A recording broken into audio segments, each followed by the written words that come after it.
Je dirige Bess Échafaudage depuis 3 ans et demi, entreprise qui a été fondée par Gérard Bess et que j'ai reprise à la suite de son départ à la retraite.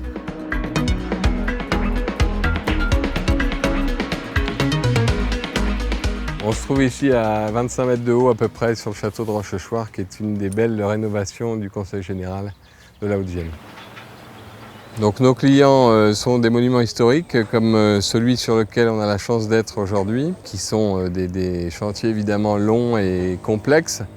Donc c'est une part importante de notre activité, en général pour des maçons spécialisés en monuments historiques.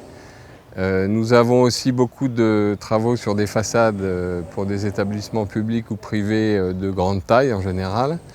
Et puis tout un tas de clients plus petits qui sont des couvreurs, des maçons, des bardeurs, des peintres pour lesquels nous faisons des échafaudages à la demande, avec le souci premier et quasi obsessionnel de mettre en sécurité les équipes qui vont travailler. Donc nos équipes d'abord, qui sont équipées, formées et qui ont l'expérience qui leur permet de travailler en toute sécurité avec le matériel adapté. Ensuite de mettre en sécurité, comme ici à Rochechouart, les maçons qui vont travailler à 23 mètres de haut, comme s'ils étaient au sol. Donc on est passé de 8 personnes à 15 au début de cette année 2015.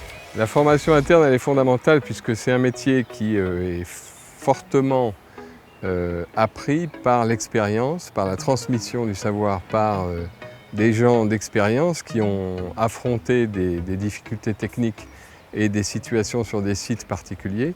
Mais c'est quelque chose qui peut se transmettre et donc on a formé des gens qui arrivaient sur le métier, souvent d'autres métiers du bâtiment, mais pas toujours même, et ils ont appris progressivement.